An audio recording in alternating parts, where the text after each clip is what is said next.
आंचल आप सभी का आपके अपने परिवार शारदा ब्रेन बूस्टर्स में हार्दिक अभिनंदन करती हूँ और आशा करती हूँ कि आप सभी अच्छी होंगी, स्वस्थ होंगी, खुश होंगी और जी अपनी पढ़ाई में ज़ोरों शोरों से लगी हुई होंगी। तो चलिए करते हैं स्टार्ट। देखो, जो हमारी थ्योरी की क्लास चल रही थी, ठीक है, तो उसी में नेक्स्ट पार्ट क्या है आज हमारा, सामाजिक परिवर्तन। तो आज की क्लास में हम क्या पढ़ने वाले हैं, सामाजिक परिवर्तन के बारे में। ठीक है, चलिए करते हैं स्टार्ट। और जो हमारी जितनी भी क्लासेस चल रही हैं, प्रैक्टिस सीरीज जो चल रही है उसको भी अच्छे से करते रहिए, और जो हमारी स्पेशल क्लासेस चल रही है, ठीक है, उनको भी अच्छे से करते रहिए। चलिए करते हैं शुरुआत। चलिए देखो, सामाजिक परिवर्तन। सामाजिक परिवर्तन क्या है? क्या है सामाजिक परिवर्तन? देखो, सामाजिक परिवर्तन में दो शब्द हैं, ठीक है। एक तो प्रथम क्या है कि सामाजिक, और दूसरा क्या है, दूसरा है परिवर्तन। ठीक है, सामाजिक प्लस परिवर्तन बराबर सामाजिक परिवर्तन। देखो, सामाजिक से क्या आशय है कि जो समाज से संबंधित है, ठीक है, समाज से आशय है समाज से संबंधित जितनी भी गतिविधियाँ उनमें परिवर्तन, ठीक, सामाजिक परिवर्तन कहलाता है। देखो, जो मैकाइवर एवं पेज समाजशास्त्री हैं, कौन? मैकाइवर एवं पेज समाजशास्त्री, तो उन्होंने क्या कहा है कि समाज को सामाजिक संबंधों का जाल बताया है। किन्होंने? मैकाइवर एवं पेज ने। ऐसे क्वेश्चन आ सकता है कि किन समाजशास्त्री ने समाज को सामाजिक संबंधों का जाल बताया है? तो किन्होंने? मैकाइवर साहब ने। ठीक है, चलिए। और क्या है कि परिवर्तन शब्द का प्रयोग हम तो करते तो बहुत हैं, परंतु उसके अर्थ के प्रति बहुत सचेत नहीं होते। ठीक है, तो जो सामाजिक परिवर्तन का अर्थ है, परिवर्तन का अर्थ क्या है कि किसी वस्तु, चाहे वह भौतिक है या फिर अभौतिक, ठीक है, उसमें समय के साथ जो भिन्नता आती है, परिवर्तन आता है, ठीक, चाहे भिन्नता बाहरी स्वरूप में हो या फिर आंतरिक स्वरूप में, ठीक, या फिर बनावट या गुण में भी हो सकती है, तो वही सब क्या है कि सामाजिक परिवर्तन कहलाता है। ठीक है, चलिए नेक्स्ट। और जो मैकाइवर एवं पेज हैं, तो उन्होंने क्या कहा है? जो मैकाइवर एवं पेज हैं, तो उन्होंने कहा है कि समाज परिवर्तनशील एवं गत्यात्मक दोनों है। ठीक है, समाज जो है परिवर्तनशील एवं गत्यात्मक दोनों है, दोनों रूप से देखा जाता है। ठीक है, चलिए अब देख लेते हैं कि कुछ परिभाषाएं जो सामाजिक परिवर्तन की हैं, कुछ परिभाषाएं जो अनेक अनेक समाजशास्त्रों के द्वारा दी गई हैं। ठीक है, चलो देखो, जो मैकाइवर एवं पेज हैं, ठीक, जो मैकाइवर एवं पेज समाजशास्त्री हैं, तो इन्होंने क्या परिभाषा दी है कि सामाजिक परिवर्तन से हमारा तात्पर्य सामाजिक संबंधों में होने वाला परिवर्तन है। ठीक है, तो यह परिभाषा किन्होंने दी है? मैकाइवर एवं पेज ने। ठीक है, चलिए अब देख लेते हैं जो डेविस ने क्या कहा है। डेविस के अनुसार कि सामाजिक संगठन में होने वाला परिवर्तन ही सामाजिक परिवर्तन है। मैकाइवर एवं पेज ने क्या बोला कि समाज में सामाजिक परिवर्तन से तात्पर्य इनका क्या था कि सामाजिक संबंध में होने वाला परिवर्तन, लेकिन इनका क्या था कि सामाजिक संगठन में होने वाला परिवर्तन ही सामाजिक परिवर्तन है। ऐसे ध्यान रख लेना है। ठीक है, चलो अब देख लेते हैं कि जो जॉनसन एवं गिन्सबर्ग हैं, इन्होंने क्या परिभाषा दी है? इन्होंने दी है कि मूल अर्थ में सामाजिक परिवर्तन का अर्थ है सामाजिक संरचना या फिर ढांचे में होने वाला परिवर्तन। ठीक है, चलिए अब देख लेते हैं कि फीचर समाजशास्त्री हैं, तो इन्होंने क्या परिभाषा दी है? जो फीचर समाजशास्त्री हैं, इन्होंने कहा है कि परिवर्तन पहले की अवस्था या अस्तित्व के प्रकार्य में अंतर को ही सामाजिक परिवर्तन कहते हैं। ठीक है, चलो अब देख लेते हैं जो हेराक्लिटस समाजशास्त्री हैं, तो इन्होंने क्या कहा? इन्होंने कहा है कि परिवर्तन हमेशा भाव की स्थिति में होता है, मतलब बढ़ता जाता है, बहता जाता है। ठीक है, चलिए अभी हो गए। अब देख लेते हैं कि सोरोकिन जो समाजशास्त्री हैं, सोरोकिन समाजशास्त्री, इन्होंने क्या कहा है? इन्होंने कहा कि सामाजिक परिवर्तन संस्कृति में उतार चढ़ाव आने के कारण होता है ना? तो किन्होंने कहा है कि सामाजिक परिवर्तन संस्कृति में उतार चढ़ाव आने के कारण होता है? वह कहा है सोरोकिन समाजशास्त्री ने। ठीक है, चलिए अब देख लेते हैं कि काम्टे साहब ने क्या कहा है। देखो, जो काम्टे समाजशास्त्री हैं, इन्होंने कहा है कि मानव के बौद्धिक विकास में होने वाला परिवर्तन ही सामाजिक परिवर्तन है। ठीक है, जो काम्टे साहब है, इन्होंने कहा है। चलिए अब देख लेते हैं कि एच.सी. दुबे जो हैं, ठीक, इन्होंने क्या कहा कि सामाजिक परिवर्तन अनिवार्य रूप से संस्कृति और मानव व्यवहार में होने वाला परिवर्तन है। ठीक है, चलिए अब देख लेते हैं कि जो समनर एवं केलर समाजशास्त्री हैं, इन्होंने क्या कहा है, इन्होंने कहा है कि सामाजिक परिवर्तन आर्थिक तत्वों द्वारा सत्यमेव निर्धारित होता है। सत्यमेव नहीं, स्वयमेव, मतलब अपने आप ही, स्वयं ही निर्धारित होता है कि सामाजिक परिवर्तन आर्थिक तत्वों द्वारा स्वयमेव ही निर्धारित होता है। ठीक है, चलिए अब देख लेते हैं कि जो एल्ड्रिज एवं मेरिल समाजशास्त्री हैं, इन्होंने क्या कहा कि मानव क्रियाओं में होने वाले परिवर्तन अथवा जब मानव व्यवहार बदलाव की प्रक्रिया में होता है तब हम उसी को सामाजिक परिवर्तन कहते हैं। मतलब कि मानव क्रियाओं में होने वाले परिवर्तन या फिर जब मानव व्यवहार बदलाव की प्रक्रिया में होता है, ठीक, उसी को ही क्या बोलते हैं हम, सामाजिक परिवर्तन कहते हैं। यह कहा है जो एल्ड्रिज एवं मेरिल समाजशास्त्री हैं। ठीक है, चलिए अब ये होगी परिभाषा। अब देख लेते हैं कि जो सामाजिक परिवर्तन की विशेषताएं हैं। ठीक है, चलिए देखो विशेषताएं क्या क्या हैं। हाँ जी, विशेषताएं क्या क्या हैं, देखो सामाजिक परिवर्तन की प्रकृति सामाजिक होती है। ठीक, कैसी होती है, सामाजिक होती है। चलिए, और जो दूसरा पॉइंट क्या है कि सामाजिक परिवर्तन एक सार्वभौमिक घटना है, मतलब कि सभी में होने वाला परिवर्तन है ये। ठीक, अब तीसरा पॉइंट क्या है कि सामाजिक परिवर्तन स्वाभाविक एवं अवश्यम भावी होता है। ठीक है, चलिए फोर्थ पॉइंट क्या कहता है कि प्रत्येक समाज में परिवर्तन की गति एक जैसे नहीं होती, मतलब अलग अलग होती है। ठीक है, चलिए अब फिफ्थ पॉइंट क्या कहता है कि सामाजिक परिवर्तन में समय का तत्व छिपा होता है। ठीक है, नेक्स्ट क्या है कि सामाजिक परिवर्तन संचयी होता है। ठीक है, और सामाजिक परिवर्तन के बारे में कोई भविष्यवाणी नहीं की जा सकती कि आने वाले समय में ये परिवर्तन होने वाला है। ठीक है, चलिए नेक्स्ट पॉइंट क्या है कि सामाजिक परिवर्तन एट पॉइंट क्या है कि सामाजिक परिवर्तन के विभिन्न प्रतिमान होते हैं। ठीक है, अनेकों प्रतिमान होते हैं, आगे बताऊंगी। ठीक है, देखो जो नेक्स्ट पॉइंट क्या है कि सामाजिक परिवर्तन तुलनात्मक तथा सापेक्ष होता है। ठीक है, कि हम से तुलना कर सकते हैं कि इसके सापेक्ष कितना परिवर्तन हुआ। ठीक है, चलो अब 10 पॉइंट क्या है कि सामाजिक परिवर्तन सामुदायिक परिवर्तन होता है। वही बात है कि सभी में होता है परिवर्तन। ठीक है, चलो ये देख लिया हमने कुछ विशेषता।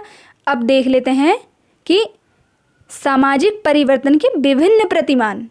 ठीक है, पैटर्न ऑफ सोशल चेंज। चलिए देखो जो सामाजिक परिवर्तन की जो प्रक्रिया है ना वह निरंतर चलने वाली है। ठीक है, निरंतर चलने वाली अनुमान पर आधारित होती है। ठीक है, तथा भिन्नता से युक्त प्रक्रिया है। जो सामाजिक परिवर्तन की प्रक्रिया निरंतर चलने वाली है। ठीक है, देखो इस आधार पर जो मैकाइवर एवं पेज समाजशास्त्री है ना, जो मैकाइवर एवं पेज समाजशास्त्री है, तो इन्होंने सामाजिक परिवर्तन के अलग अलग प्रतिमान यानी कि 3 प्रतिमान दिए हैं। 3 प्रतिमानों में उल्लेख किया है। अब देख लेते हैं कि वे तीनों के तीनों प्रतिमान है कौन कौन से। ठीक है, चलो जो पहला प्रतिमान है, ठीक, पहला प्रतिमान, तो उसको हम क्या बोल सकते हैं, उसको प्रथम प्रतिमान या फिर रेखीय प्रतिमान बोल सकते हैं। ठीक है, प्रथम प्रतिमान बोल सकते हैं या फिर रेखीय प्रतिमान बोल सकते हैं। देखो एक क्या इसमें क्या है कि यह एक ऐसा परिवर्तन होता है जो हमेशा निरंतर एक ही दिशा में आगे बढ़ता रहता है। ठीक है, और इस प्रकार के प्रतिमान कभी भी हमारे सामने एकाएक प्रकट हो जाते हैं। ठीक है, जैसे प्रौद्योगिकी परिवर्तन तथा वैज्ञानिक उन्नति है ना। देखो आपने देखा होगा अब जैसे आविष्कारों में है ना, आविष्कारों में परिवर्तन कि पहले ब्लैक एंड वाइट टीवी होते थे। ठीक, फिर टीवी की स्क्रीन छोटी होती थी, उसमें हुए कलरफुल टीवी हुए परंतु उनकी स्क्रीन छोटी होती थी। ठीक, अब जैसे ही धीरे धीरे परिवर्तन होता गया, अब टीवियों की क्या है कि स्क्रीन इतनी बड़ी हो चुकी है, अब ऐसा परिवर्तन, ऐसी टेक्नोलॉजी आ चुकी है कि टीवी की ही ज़रूरत नहीं। ठीक, सामने दीवार पर आराम से टीवी देख सकते हो आप। ठीक है, इतनी टेक्नोलॉजी आ चुकी है। ठीक, परिवर्तन के उससे। चलो ठीक है, अब देख लिया ये। अब देख लेते हैं नेक्स्ट वाला कौन सा है। दूसरे को बोलते हैं द्वितीय प्रतिमान या फिर उसको बोल सकते हैं उतार चढ़ाव वाला परिवर्तन या फिर तरंगीय परिवर्तन, तरंग के अनुसार चलने वाला। ठीक है, देखो इसमें क्या है, जैसे आर्थिक क्रिया तथा जनसंख्या के क्षेत्र में परिवर्तन आता। देखो जनसंख्या के क्षेत्र में कि कभी जनसंख्या बढ़ती है फिर घटती है, बढ़ती है घटती है, ऐसी चलती है ना, बढ़ती है घटती है, बढ़ती है घटती है। ठीक है, इसी को बोलते हैं कि उतार चढ़ाव का या फिर तरंग के रूप में चलने वाला परिवर्तन। ठीक है, चलिए अब ये समझ आ गया। अब देख लेते हैं कि तीसरा वाला कौन सा है। ठीक है, इसको लहरदार परिवर्तन भी बोलते हैं ना, लहरदार परिवर्तन, या फिर उतार चढ़ाव का परिवर्तन, या फिर तरंगीय परिवर्तन। ठीक है, चलो अब देख लेते हैं कि जो थर्ड वाला है वह कौन सा है। इसको बोलते हैं चक्रीय परिवर्तन या फिर तृतीय प्रतिमान। ठीक है, जो थर्ड वाला है चक्रीय परिवर्तन, अथवा या फिर इसको बोल सकते हैं चक्रीय परिवर्तन या तृतीय प्रतिमान। देखो इसमें क्या है कि इस परिवर्तन प्रतिमान में परिवर्तन का एक चक्र चलता है। ठीक, जैसे ऋतु संबंधी चक्र चलते हैं। ठीक है, देखो क्या है कि पहले तो गर्मी आती है ना, गर्मी आई, देन उसके बाद बरसात आई, फिर सर्दी आई, फिर नेक्स्ट गर्मी आई, फिर बरसात, फिर सर्दी, गर्मी, बरसात, ऐसे ही इसका चक्र चलता रहता है, चक्र चलता रहता है। ऐसे ही देखो फैशन, सांस्कृतिक आंदोलन, है ना, अलंकरण, नियंत्रण, यही सब इसमें सम्मिलित हैं। फैशन का देखो, जैसे हाँ देखो जो प्लाजो होते हैं ना, तो मैंने सुना है, जो मम्मी बताती हैं कि हमारे समय में भी ये प्लाजो चलते थे, फिर ये बंद हुए। ठीक, फिर नेक्स्ट जनरेशन में भी फिर स्टार्ट हुए थे, फिर से ये धीरे धीरे बंद हो गए। ऐसे ही चक्र चलता रहता है ना, ऐसे ही ऋतुओं का चक्र चलता रहता है। ठीक है, यही चक्रीय परिवर्तन है ना। चलिए अब ये हो गया हमारा परिवर्तन। ठीक, अब देख लेते हैं उद्विकास। ठीक है, देखो एवोल्यूशन शब्द की उत्पत्ति लैटिन शब्द से मानी जाती है, जिसमें ई का अर्थ क्या है कि बाहर की ओर, आउट, जबकि इसका अर्थ क्या है कि फैलने से। ठीक, बाहर की ओर फैलना, उद्विकास। देखो इसमें जो शाब्दिक रूप से जो एवोल्यूशन का जो अर्थ है वह क्या है कि वस्तु के फैलने या बढ़ने की प्रवृत्ति से है।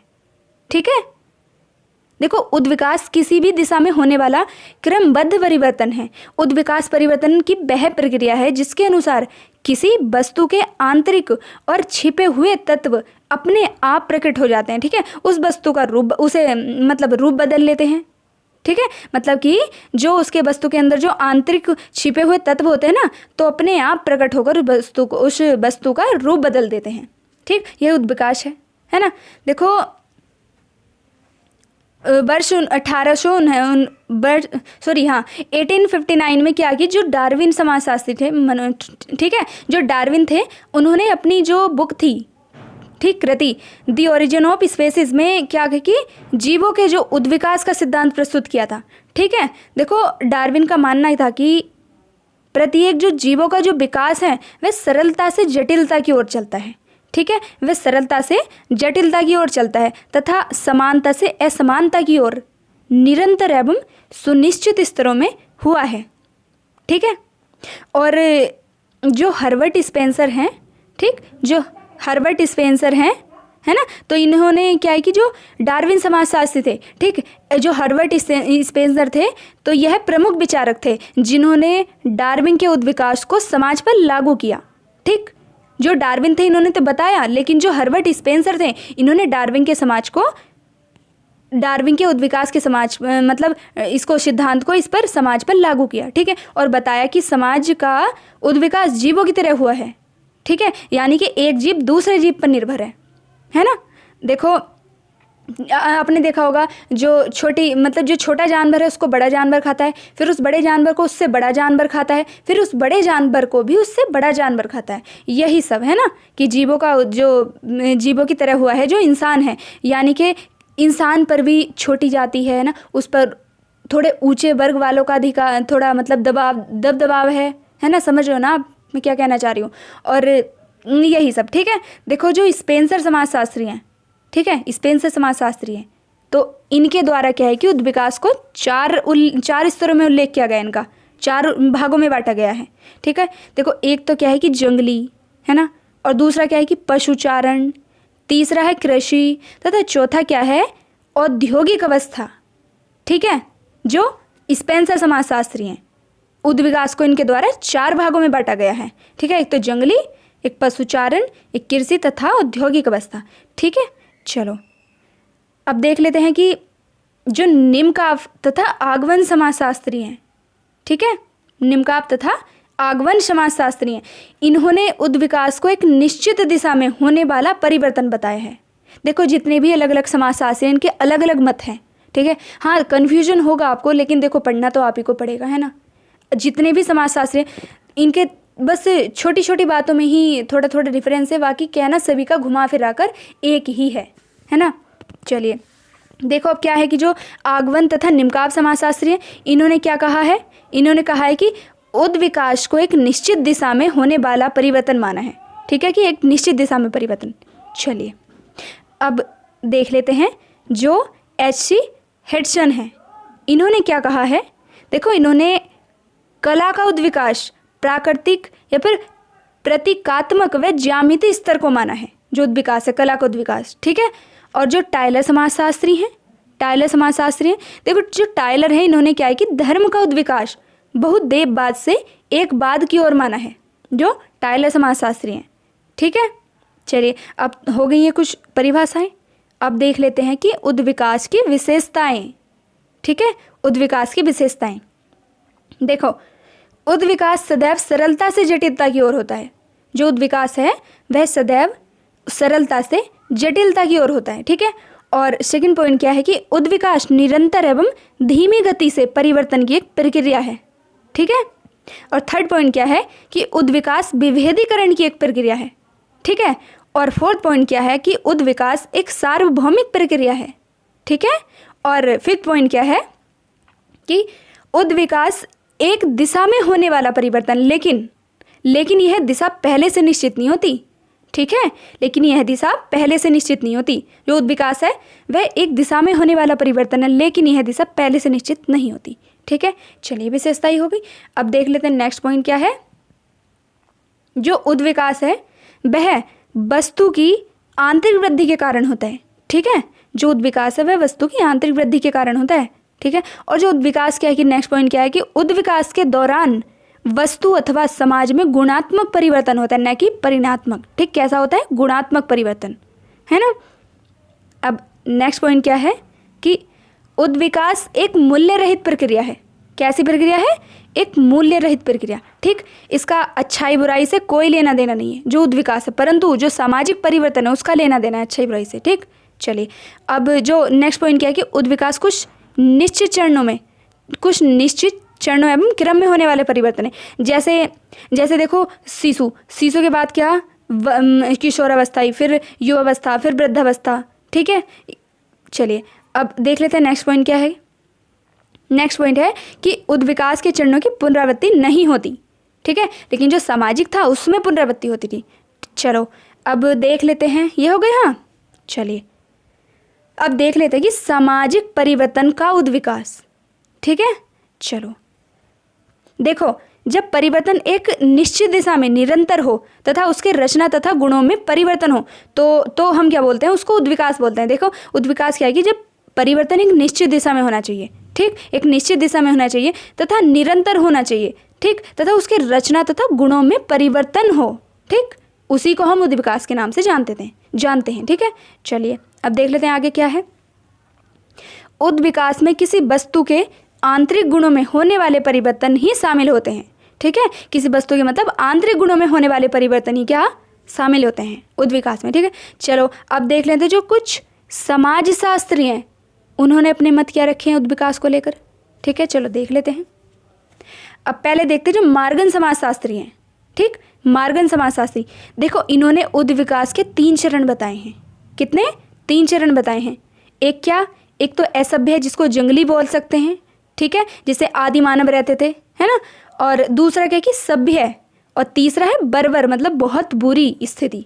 ठीक, चलो अब जो स्पेंसर समाजशास्त्री इन्होंने कितने बताए हैं।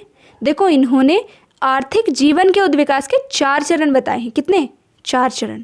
ठीक है, देखो एक तो क्या है कि शिकार करने एवं भोजन एकत्रित करने वाला स्तर। ठीक, और दूसरा क्या है कि चारागाह स्तर। तीसरा है कृषि स्तर, और चौथा है प्रौद्योगिकी स्तर।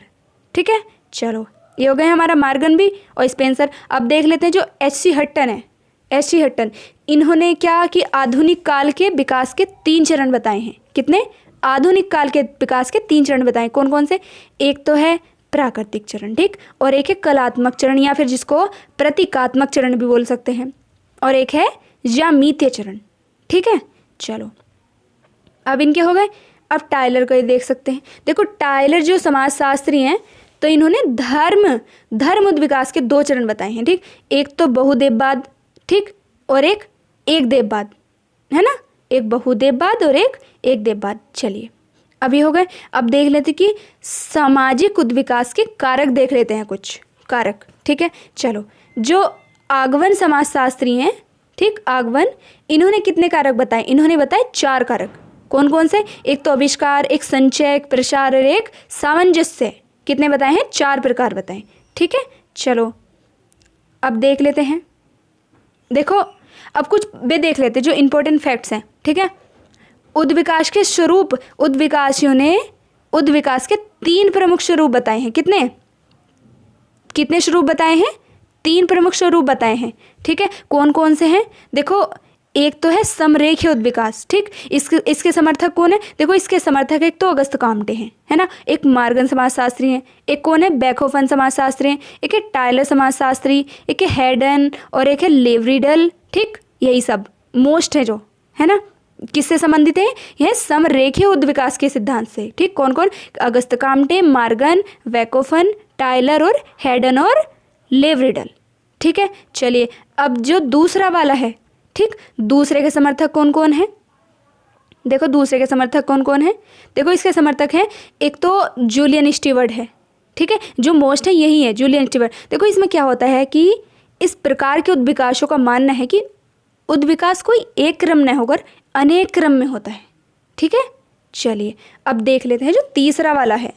ठीक, मोस्ट है जो तीसरा वाले में क्या है? इसको बोलते हैं चक्रीय या फिर पैराबोलिक उद्विकास। चक्रीय या फिर पैराबोलिक उद्विकास। ठीक है, देखो जो इसके समर्थक हैं वह कौन कौन है?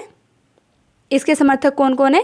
देखो इसके समर्थक हैं, एक तो लेस्ले हैं, लेस्ले वाइट, यही मोस्ट है। ठीक है, चलो देखो इस सिद्धांत में क्या होता है कि इस सिद्धांत पर विश्वास नव विकासवादी भी करते हैं। ठीक है, नव विकासवादी हम लोग। ठीक है, यह लोग कहते हैं कि परिवर्तन होता है पर चक्र की भांति नहीं बल्कि झूले की भांति। ठीक, चक्र की भांति नहीं बल्कि झूले की भांति। ठीक, चलिए ये हो गया। अब देख लेते हैं। अब देखो, हाँ, सामाजिक परिवर्तन के कुछ सिद्धांत। ठीक है, सिद्धांत देख लेते हैं। देखो सामाजिक परिवर्तन के सिद्धांत क्या है कि सामाजिक परिवर्तन के सिद्धांतों को निम्नलिखित मोस्टली तो 2 वर्गों में बांटा गया है, एक तो चक्रीय तथा एक रेखीय। ठीक, एक तो चक्रीय है और एक क्या है? रेखीय है।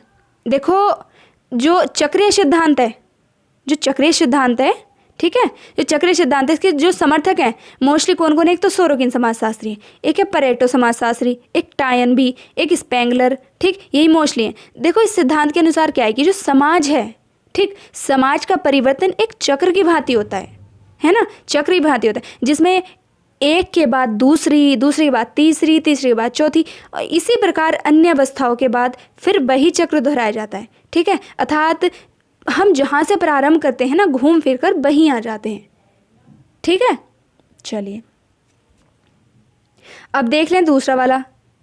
देखो पहले इसमें देख लेते कि जो जर्मन विद्वान ऑस्टवाल्ड स्पेंगलर जो थे ना, ठीक है, जो समाजशास्त्री थे, तो इन्होंने क्या कि जो इन्होंने अपनी बुक, जो इन्होंने अपनी 1918 में अपनी बुक में क्या दिया था?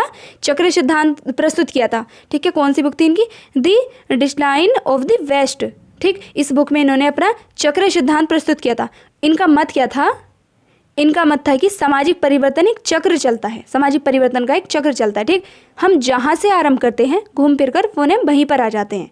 ठीक है, जैसे देखो मानव की सभ्यता एवं संस्कृति भी उत्थान तथा पतन। ठीक, पहले मानव का आपने देखो जो, हाँ, मोस्टली एग्जाम उसका देख लो, एग्जाम्पल जो हड़प्पा सभ्यता थी। ठीक, वहाँ पर पुनः ही तो जनसंख्या बसी, पुनः ही वहाँ पर मतलब नष्ट हो गया सब कुछ। ठीक, जहाँ से हम चले वहाँ पर ही घूम फिर कर पहुँच जाते हैं। देखो इसमें क्या है कि मानव की सभ्यता एवं संस्कृति भी उत्थान तथा पतन, निर्माण, विनाश के चक्र से गुजरती है।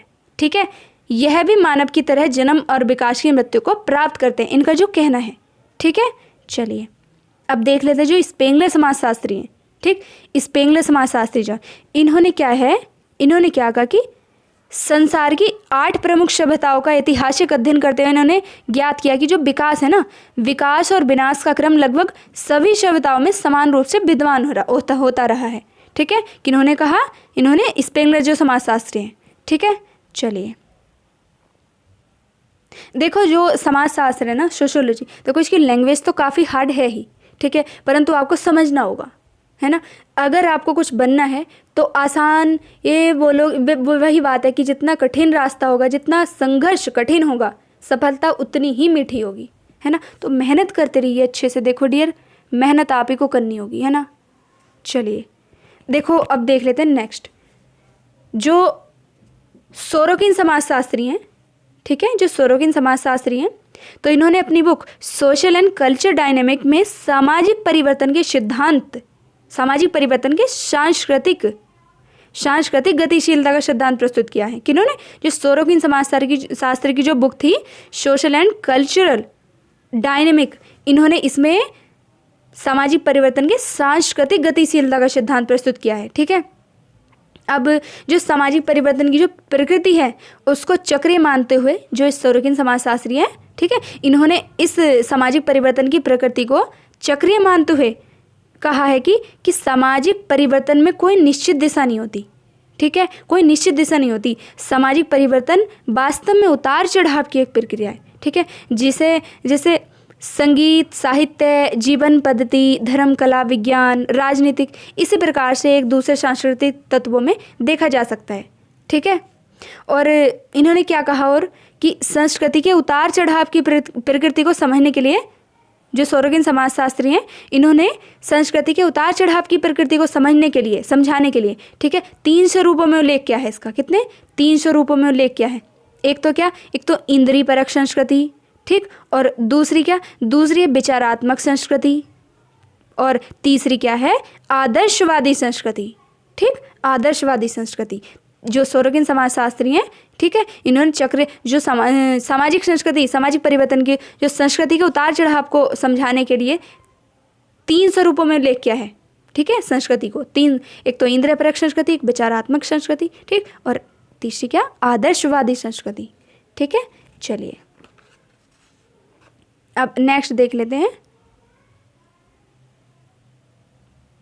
देखो सामाजिक परिवर्तन का रेखीय सिद्धांत, जो सामाजिक परिवर्तन का रेखीय सिद्धांत है तो उसके बारे में देख लेते हैं। देखो जो सामाजिक परिवर्तन का जो रेखीय सिद्धांत है उसमें उसके जो मोस्ट सिद्धांतकारी देख लेते हैं। एक तो अगस्त काम्टे हैं, ठीक, एक है वेवलेन और एक है स्पेंसर, एक है हाउस, ठीक, इनका योगदान इसमें बहुत महत्वपूर्ण रहा है। देखो मार्क्स तथा वेवलेन के जो सिद्धांत है, ठीक, मार्क्स तथा वेवलेन के सिद्धांत रेखीय के साथ साथ प्राविधिक सिद्धांत भी कहे जाते हैं। देखो इसको नोट करके लिखना, जो मार्क्स तथा वेवलेन है, ठीक, उनके सिद्धांतों को रेखीय के साथ साथ प्राविधिक सिद्धांत भी कहा जाता है, ठीक है। क्योंकि क्या है कि इन दोनों विद्वानों ने उत्पादन की प्रविधियाँ अथवा प्रौद्योगिकी में होने वाला परिवर्तन के आधार पर ही सामाजिक परिवर्तन के विभिन्न स्तरों को स्पष्ट किया है, ठीक है। चलिए अब देख लेते जो काम्टे साहब हैं, है ना, जो काम्टे, अगस्त काम्टे साहब हैं, इन्होंने क्या विचारधारा रखी है। देखो जो अगस्त काम्टे साहब हैं, इन्होंने क्या विचारधारा रखी है कि मनुष्य का बौद्धिक विकास सामाजिक परिवर्तन का प्रमुख कारण है, ठीक। क्या कहा इन्होंने कि जो मनुष्य है, ठीक, उसका बौद्धिक विकास ही सामाजिक परिवर्तन का प्रमुख कारण है, ठीक है। यह बौद्धिक विकास 3 निश्चित स्तरों के द्वारा होता है। एक तो धार्मिक स्तर द्वारा, ठीक, और एक तात्विक स्तर द्वारा, और एक क्या? वैज्ञानिक स्तर द्वारा। देखो धार्मिक ऐसे समझ लो, कभी भी देखो कभी कभी क्या कुछ विपत्ति आ पड़ती है या फिर हमारे हिसाब से कोई कार्य नहीं होता, ठीक, हम क्या कहते हैं कि भगवान के द्वारा, भगवान ने किया है सब कुछ, कि भगवान ने किया है, भगवान हमारा साथ नहीं दे रहा, ठीक, ये धार्मिक स्तर में हो गया, है ना। और दूसरे में क्या, जो तात्विक है, देखो इसमें क्या होता है कि हाँ, इसमें हम भगवान को नहीं दोषी मानते, इसमें हाँ हम मानते तो हैं कि हाँ हुआ है, परंतु इसमें हमें कारण नहीं पता चलता, ठीक, इसमें कारण नहीं पता चलता कि किस कारण हुआ है यह, ठीक। और जो तीसरा वाला वैज्ञानिक या फिर प्रत्यक्ष स्तर, ठीक, देखो इसमें हमें कारण भी पता चल जाता है, ठीक है, कि हाँ ये परेशानी या फिर विपत्ति किस कारण आई है, ठीक है। चलिए देखो जो स्पेंसर समाजशास्त्री हैं, ठीक, जो स्पेंसर समाजशास्त्री हैं, तो इन्होंने क्या है कि जो सामाजिक परिवर्तन में जैविकीय कारकों को महत्वपूर्ण स्तर स्पष्ट करने के लिए प्राकृतिक प्रवरण के सिद्धांत का प्रतिपादन किया है, ठीक, किस सिद्धांत का? प्राकृतिक प्रवरण के सिद्धांत का, जो स्पेंसर समाजशास्त्री है, ठीक है, इन्होंने इसका प्रतिपादन किया है। चलिए अब नेक्स्ट देख लेते हैं कि कुछ अन्य सिद्धांत जो सामाजिक परिवर्तन के कुछ अन्य सिद्धांत है। ठीक, देखो जो माल्था समाजशास्त्री हैं, ठीक, माल्था समाजशास्त्री जो हैं, है ना, तो इन्होंने क्या कहा कि सामाजिक परिवर्तन के लिए जनसंख्या वृद्धि सिद्धांत प्रस्तुत किया। ठीक, इनके मतानुसार क्या है कि जो मानव समाज में खाद्य पदार्थों के उत्पादन की तुलना में जनसंख्या वृद्धि दर तीव्र गति से बढ़ रही है। देखो हाँ सही बात है, उतना खाद्य उत्पादन तीव्र गति से नहीं बढ़ रहा है जितना जनसंख्या तीव्र गति से बढ़ रही है। देखो तभी तो 8 बिलियन की दुनिया हो चुके हैं, है ना। और जो सैंडलर समाजशास्त्री हैं, ठीक, सैंडलर समाजशास्त्री हैं, इन्होंने क्या कहा, इन्होंने कहा कि इन्होंने भी, जो सैंडलर समाजशास्त्री हैं, इन्होंने भी जनसंख्या संबंधी सिद्धांत का ही समर्थन किया है। ठीक है, और जो थॉमस समाजशास्त्री हैं, इन्होंने क्या कहा कि सामाजिक परिवर्तन के लिए विभिन्न संस्कृतियों के मिश्रण एवं शात्मीकरण को उत्तरदायी माना है। ठीक है, जो थॉमस समाजशास्त्री हैं। चलिए अब देख लेते हैं कि जो मैक्स वेबर है, मैक्स वेबर ने क्या कहा। मैक्स वेबर ने अपनी बुक जो है, इनकी कृति the Protestant ethic and the spirit of capitalism में धर्म को सामाजिक परिवर्तन के लिए उत्तरदायी माना है। किन्होंने, जो मैक्स वेबर है, इन्होंने धर्म को उत्तरदायी माना है। ठीक है, चलो देखो जो अब देख लेते हैं कि आगवन समाजशास्त्री जो हैं, आगवन, इन्होंने क्या कहा कि जो इनकी बुक है सोशल चेंज, ठीक, इनकी बुक क्या है, सोशल चेंज, सोशल चेंज। ठीक, इन्होंने अपनी बुक सोशल चेंज 1922 में परिवर्तन के सिद्धांत को सांस्कृतिक विलंबना नामक सिद्धांत का प्रतिपादन किया है। जो इनकी सोशल चेंज बुक है इसमें, ठीक, आगमन जो समाजशास्त्री है ना, तो इन्होंने सांस्कृतिक विलंबना नामक सिद्धांत का प्रतिपादन किया है। ठीक है, इस सिद्धांत में क्या है कि भौतिक संस्कृति आगे बढ़ जाती है जबकि जो अभौतिक संस्कृति है वह पीछे रह जाती है। ठीक है, चलिए नेक्स्ट, बस हो गया। चलिए देखो पूरी कोशिश की है मैंने आपको समझाने की, फिर भी आप क्या, अगर एक बार समझ नहीं आता, देखो जो सोशोलॉजी है और उसमें भी यह है सामाजिक परिवर्तन और नियंत्रण। ठीक है, देखो यह काफ़ी कठिन लैंग्वेज है इसकी। ठीक है, तो आप क्या करना, अच्छे से समझ लेना, क्योंकि अगर कुछ करना है, पाना है, तो मेहनत भी करनी होगी, है ना। चलिए अच्छे से पढ़ती रहिए मेहनत से, बस जितनी भी स्पेशल क्लासेस चल रही हैं, प्रैक्टिस सीरीज चल रही हैं, सबको अच्छे से करती है डियर। ठीक है, अब इसके नेक्स्ट क्लास में कैसे कैसे क्वेश्चंस बनेंगे वो मैं नेक्स्ट क्लास में लेकर आऊँगी, है ना। बस जुड़े रहिए अच्छे से। जिन्होंने भी अभी तक चैनल को सब्सक्राइब नहीं किया है वो सभी के सभी सब्सक्राइब कर लो। ठीक है, और कैसी लगी क्लास ये भी बताओ, है ना। चलिए मिलते हैं नेक्स्ट क्लास में। जय जय श्री राधे, धन्यवाद।